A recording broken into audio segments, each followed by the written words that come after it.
인생을 살다 보면 여러 가지 이유로 이사를 하는 경우가 생각보다 자주 생기게 됩니다. 이사를 할 때 생각보다 굉장히 큰 금액이 왔다 갔다 하다 보니까 이전에 인터넷이나 이런 것들로 검색을 많이 하시고 많이들 알아보실 텐데요. 정보들은 여기저기에 널려 있고, 근데 이 정보들이 또 취합은 제대로 안 되고, 내가 알아온 정보가 정말 맞는 정보인지 헷갈릴 때도 많아서 진짜 이러다가 자칫 계약을 잘못하게 되어 금전적인 손실로 이어지진 않을까 걱정이 되는 부분도 정말 많을 겁니다. 더군다나 전세의 경우 서울권에서는 억 단위의 돈들이 오고 가는 경우가 많기 때문에 보통 일을 진행할 때 전세 대출을 끼는 경우가 많습니다. 현업에서 정말 많은 계약을 해보고 저희가 직접 알게 된 정보들, 그리고 약간 노하우 같은 것들을 아낌없이 풀어보고 여러분들에게 도움이 되었으면 좋겠다는 생각에서 영상을 제작하게 되었습니다. 지방에서 상경하시는 분들, 이직을 하게 되어 새로운 보금자리가 필요하신 분들, 좀 더 큰 집으로 이사를 가기 위해서 대출을 알아보시는 분들을 위해 정말 엑기스만 꾹꾹 담아가지고 제가 이 정보 영상을 제작했으니 집중해서 시청 부탁드리겠습니다. 구독과 좋아요 누르고 저희 바로 시작해보도록 하겠습니다.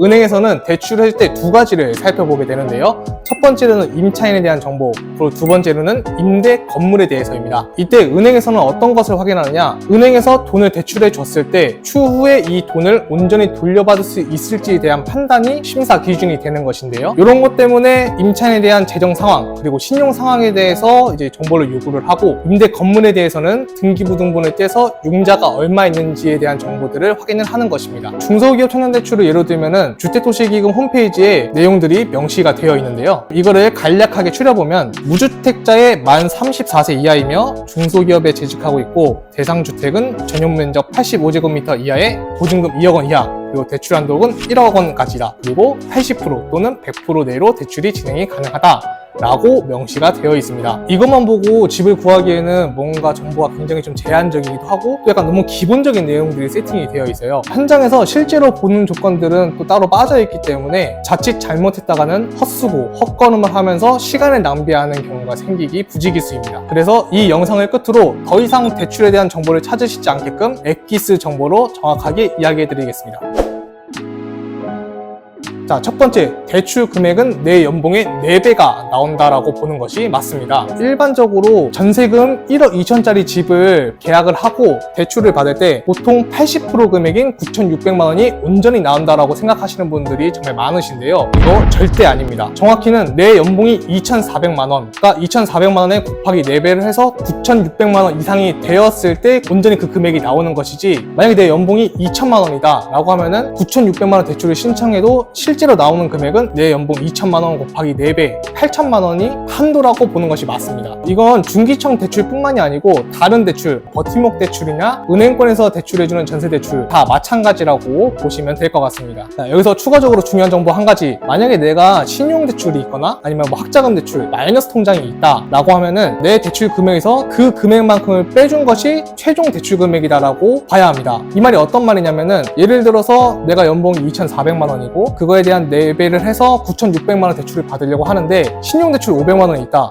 그러면은 9,600만 원 빼기 500만 원 해서 총 9,100만 원의 대출만 이루어진다라고 판단해야 됩니다. 약간의 오차가 있을 수는 있지만 저희가 현업에서 계속 대출을 해봤을 때 거의 95% 이상은 이 내용으로 진행됐으니까 거의 맞다라고 보시면 됩니다.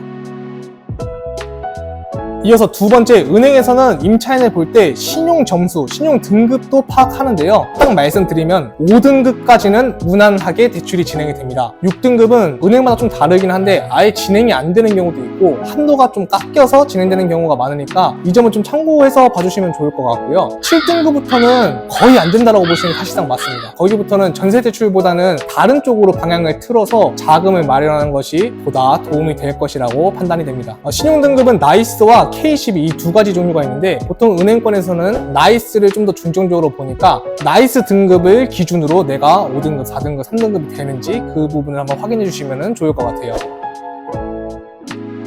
세 번째, 마지막으로 가장 중요한 융자 부분인데요. 이거는 별표 3개입니다. 건물의 융자는 건물의 등기부등본 을구에 기재가 되어 있는데 보통 채권 최고액으로 기재가 되어 있습니다. 이 채권 최고액이라는 것은 실제 받은 융자의 120%를 산정해서 기재하게 되어 있는데 이게 어떤 말이냐? 건물을 지을 때 융자를 10억을 빌려서 건물을 지었다라고 한다면은 등기부등본 을구에는 채권 최고액 12억으로 기재가 된다. 그러니까 내가 받은 융자 금액의 120%가 산정되어서 기재가 된다라고 보면 되는데요. 전세에서 내 돈을 지키기 위한 그리고 은행권에서 대출을 좀 더 쉽게 용이하게 받기 위한 핵심이 바로 융자 부분입니다. 내가 신용등급이 아무리 좋고 연봉이 아무리 높아도 위험한 집에 들어가면은 말짱 도루묵이겠죠? 그래서 오늘 현장에서 체감한 그 기준을 딱 정확하게 말씀드리도록 하겠습니다. 융자는 채권 최고의 6억 기준 그 이하로 집을 보시는 게 가장 좋습니다. 예전 같은 경우에는 융자가 뭐 10억이든 15억이든 은행권에서는 크게 상관하지 않고 대출을 뽑아주었었는데요. 요즘에는 전세 사기 같은 게 워낙 성행하다 보니까 은행 쪽에서도 이런 피해 사실을 알고 애초에 대출을 안 해주려고 하는 게 요즘 추세입니다. 그래서 보통 채권 최고액이 6억을 넘어가는 순간부터 대출이 안 될 확률이 기하급수적으로 상승하기 때문에 계약하는 당사자 입장에서는 굉장히 머리 아픈 요소거든요. 그래서 제가 딱 말씀드린 금액은 채권 최고액 6억 밑으로 집을 구하라 입니다. 저희가 실제로 채권 최고액이 한 8억 정도 되는 물건을 계약을 해서 은행권에 대출을 받으러 제가 가봤었는데요. 가면은 정말 별의별 이유로 문전박대를 합니다. 은행에서는 융자가 없는 건물을 가지고 오라고 하는데 이 융자가 없는 건물이란 거는 빌라나 오피스텔을 말을 하는 건데요. 전세 사기가 터진 이 주역들이 바로 빌라나 오피스텔입니다. 빌라나 오피스텔 보증보험 들어서 본인들 개별적으로 해결하라고 은행에서 선을 긋는 거죠. 그러니까 은행의 입장에서는 자기들은 리스크는 하나도 지고 싶지 않고 임차인한테 책임을 다 떠넘기려고 한다고 보면 됩니다. 더 웃긴 거는 제가 전세 대출을 고객님 대신해서 한번 알아보러 갔는데 이분이 업무가 바빠가지고 대출을 못 해주신다고 하는 거예요. 근데 또 신용대출은 된다. 정말 좀 얼척이 없지 않습니까? 근데 이런 이유는 전세 대출 같은 경우에는 은행원들한테 커미션이 별로 떨어지지 않아요. 그런데 신용대출은 하는 만큼 실적이 되기 때문에 해주려고 하는 마음이 강한 건데요. 전세 대출은 자기한테 떨어지는 것도 없고 리스크만 있고 신용대출은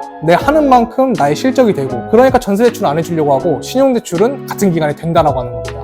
그러면은 전세대출에 이 기간은 안 되는데 신용대출은 된다라고 말씀하시는 건가요? 라고 물어보니까 약간 얼버무리면서 된다라고 하시더라고요. 그러니까 전 너무 어이가 없었어요. 이게 똑같은 대출인데 왜 이건 되고 이건 안 되고 분명 똑같은 조건인데. 그래서 약간 전세 세입자 그러니까 계약하신 분들 입장에서는 요즘에 대출하기가 너무 힘들어졌어요. 이게 정말 생각보다 머리가 많이 아프기 때문에 계약하는 단계에서 이런 머리 아픈 요소들을 배제를 하고 좀 더 스무스하게 대출도 받고 입주까지 이루어질 수 있는 환경이 좀 만들어주면 좋겠다는 생각에서 이렇게 정보를 모아드렸습니다. 마지막으로 좀 정리하자면 3가지로 요약할 수 있을 것 같은데요. 첫 번째로 대출 금액은 내 연봉의 4배로 책정이 된다라고 보시면 될 것 같고요. 근데 여기에서 내가 만약에 신용대출이나 뭐 생활비 대출 이런 것처럼 기대출이 있다라고 하면은 그 금액만큼은 제해서 대출이 된다. 그리고 두 번째로 신용 점수는 5등급 이상은 전혀 걱정할 필요 없다. 다만 6등급부터는 또 열심히 찾아봐야 된다라고 알아주시면 될 것 같고, 마지막으로 세 번째, 융자는 채권 최고의 6억 이하로 집을 알아보는 것이 좋다. 사실 좋다라기보단 거의 필수 사항이라고 보면 될 것 같은데, 요즘에는 부동산 발품은 사실 전산이 활성화되면서 크게 의미가 없어졌습니다. 다만 은행